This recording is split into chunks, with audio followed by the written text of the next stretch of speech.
Hey everybody, this is Jason Matthews with President CEO Matthews Financial Insurance Solutions, Gibson Moreau Wealth Advisors. Thank you for getting on this call, this live stream. If you are on Twitter, Facebook, YouTube, Instagram, LinkedIn, we just want to say thank you for getting on this important call, as today has been a hell of a ride today for the equity markets, bond markets, world and internationally. And I know we had a lot of clients who've been having questions about this. Usually Friday is my casual day where I'm dressed, working on all my clients' plans, working on their portfolios. We don't see clients on Fridays. We have our team meeting, so I'm just casual today. But this is I really want to do this live stream so you have better educated on what is happening today in the markets, as the market has been going through some turbulence right now. So as you can see today, the Dow Jones dropped over 1,000 points today. The Dow Jones average dropped 1,000 points, which is crazy amount of points we have seen here in the month of August, where we did not expect it. We also know that the Nasdaq and the S&P dropped over 3%. Also, the last thing I'm going to say is Bitcoin. I was looking at Bitcoin numbers. Bitcoin have dropped over $17,000 per Bitcoin. This has been a very, very crazy time. So, like I always say, I want to educate the American people so they can make sure what's the best decision for them, their family, their business, and community, and how they should be striving forward in this type of climate. So, what we're going to really just do is dive into what we see happening. Right now. So there's four things that has happened to why we had this huge market sell-off. First thing, what causes market sell-off today is one, there has been an overvalued, overly concentrated stock. The stock market has been driven by just a few companies that has a lot of wool that have been growing the market, and they're the ones that really been dictating. So you live by the sword, you die by the sword. And we've been having this huge amount of growth over the last 2 years just by a few companies that's really big dictating the companies. Also, because of that, we have an outgoing rotation away from mega cap growth stocks. A perfect example of that is when people say one of the greatest investors ever in the world, which was Warren Buffett, who has done that as well. So that is a great one reason why. Another reason why there has been a rate hike from the Bank of Japan and the appreciation of the yen. So most people have not lived to see an appreciation of the yen. The yen has been having negative interest rates. And this is the first time last Wednesday that they announced that they're raising interest rates for the first time since 2007. And last but not least, it was a weaker than expected job market. So all those things come into play when we're looking at the markets, when we're seeing what's going on in the world. And so I think what people really don't understand that there has been a mixed set of news. I was on KTVU Mornings on 2 last week and talking about there's going to be very, very volatile times. And we see that as a very volatile times. We have upswings, we have downswings. And today is a downswing. And I think where you have to go into this is just have a better understanding and a strategy for yourself and what's really going on as well. So when we go into this, let's dive a little bit deeper onto the first part on the overvalue of stocks. Right. And let me make this a little bit bigger for you guys to have a better understanding about that. So there has been something called the Magnificent Seven. It was made up last year by a financial person for one company. But the Magnificent Seven was 7 basic companies that dictate the stock market. And they carry the market for a long period of time. And those 7 companies were NVIDIA, Tesla, Alphabet, Amazon, Microsoft, Meta, and Apple. And because of that, if you looked at last year, the stock market last year, it accounted for 20% of the return of the market, right? And so those 7 companies, if they were not in the S&P 500, the market would drop down to 10%. So that's a huge amount. And now if this came out first thing this morning, while I look at these stats of NVIDIA dropped 5.9% just in the opening bell, Tesla -3%, Alphabet 2%, Amazon 4%, Microsoft 2.4%, Meta 2.5%, and Apple down 4.3%. Now, here's the thing, and I won't give this asterisk towards Apple. So if you look at the news that came out where Berkshire Hathaway, a.k.a. Warren Buffett, Oklahoma, the King of Omaha, whatever you want to call him, What he has decided to do is they decided to sell half the shares of Apple and they put that money into T bills. So they increase their exposure to T bills or the federal government because of the rate of return. And because of that, they haven't disclosed it because they own so much shares public about it, which has made the Apple stocks decline. But at the same time, they have purchased more treasuries. They say, hey, I can do that, but I could buy more 4 or 5% treasury bills, keep my money safe. And they proved the one thing that we all have to remember is that cash is king.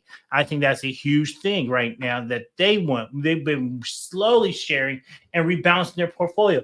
So what we have to do as your investor, if you're planning for retirement or if you're in retirement, this is the time where you have to decide on what is to rebalancing your portfolio. So for us and our clients, we say the month of July is where we rebalance our portfolio, make sure anything that's out of whack, we put it back into the right moment and to bounce back out based off of what the ideal portfolio for yourself. Another thing that's happened is the ripple effects from Japan. But before we go that, let me ask you guys a question in here. And this is a question for anybody who might have comments. Do you feel that the stock market is going to continue to have a have a downturn? Do you feel like the stock market is going to be a downturn? We're going to put that in the chat for everybody as well.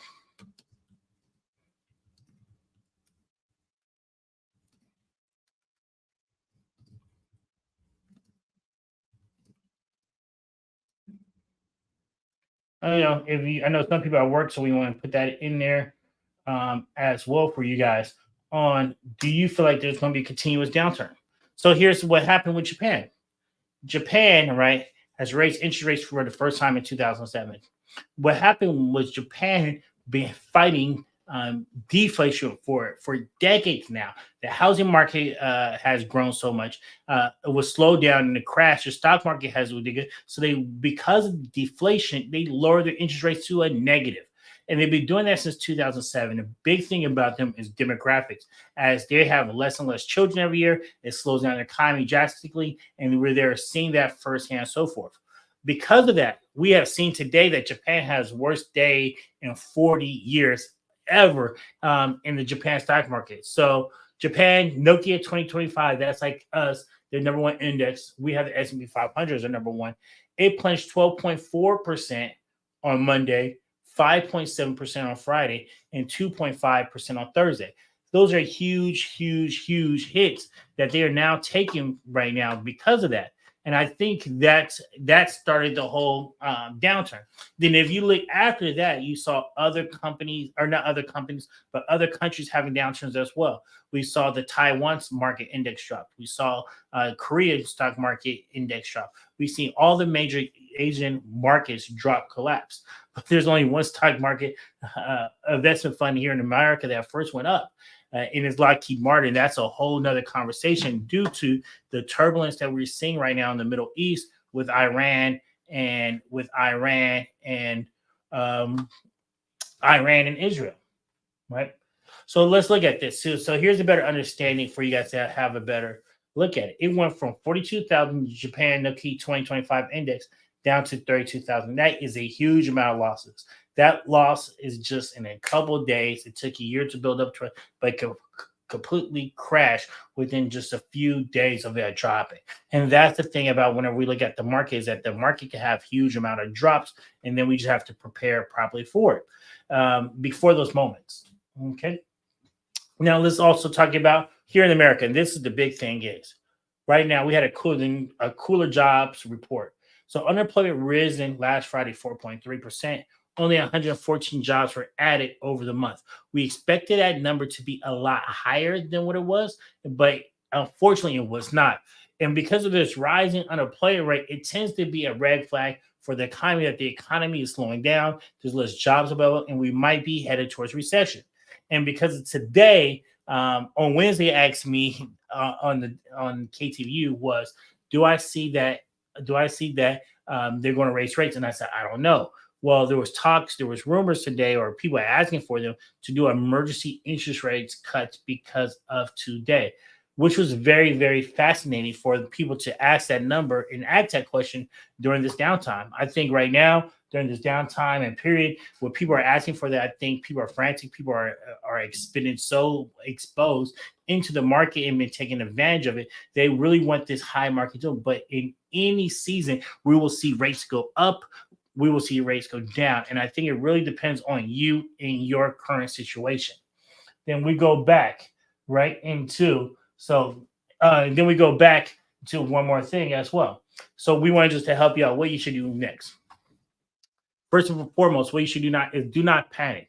I think there's always when we start seeing blood in the streets, some people panic, and other people see this. The very, very few see this as opportunity. So the first thing I would tell you: do not panic. If you are or at near retirement, what you want to do is put a portion of your funds in your guaranteed bucket to cover your basic expenses. So if you're in basic expenses $5,000 a month, you want to make sure you have enough money guaranteed covering your $5,000 a month that could deal with interest rates dropping, stock market crashing, or stock market going up, or whatever crazy things or black swan events or anything happen. So you are perfectly taking care of your basic expenses. And then any other money you have, you can allow that money to take on a lot of risk and ride these volatility in these waves. Another thing is rebalance your portfolio so you're not so concentrated on one stock. We see so many people, especially people with their employer retirement plans, who are just concentrating on one stock. This is the time where people might be hesitant, scared to sell some of their work stocks because of the capital gains growth and the taxes are going to be on it. This might be a time where you might think differently about that and think about reconsidering that and diversifying out those shares. So one thing, you should only have 5 to 10% of your net worth on it. But more importantly, what you're doing is you're selling at a cheaper rate than you did previously, so your tax burden would be. And then last thing is you shouldn't be investing in the short term. You should always be investing in the long term. When we're talking about investing, this is not a get rich thing. This is a long-term wealth plan. You should be planning on for your wealth for the future and what you could possibly be doing as well. Okay. And then if you have any other questions, please email us. We want to know your guys' thoughts. Email me at jasonmatthews@mfis.biz or give us a call, 510-288-3268. I just want to know your guys' thoughts before we end this is where do you see the economy going? Where do you see the economy going during this market volatility?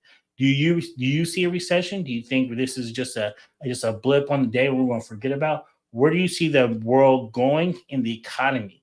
I think this is a very interesting time right now in American history and world history right now, especially when you see the conflict of Iran and Israel. How the only stock that went up at first today was Lockheed Martin defense contractor, which means people are predicting that we're going to have war. There's going to be more money towards defense because of that. Also, right now we're 135% GDP is our GDP to debt ratio, which means that 35% of the money we borrow is going back to our national debt. Our national debt's getting out of hand. It's getting crazy. And what is going to be how are we going to solve and fix that thing? Anyways, I don't see we have any questions. I just want to stop them while we're doing some work and just answer these questions for you guys. I hope you guys got something out of it. Please let us know. Hit us in the chat, Facebook, emails. Let us just know what your thoughts about what's happening today.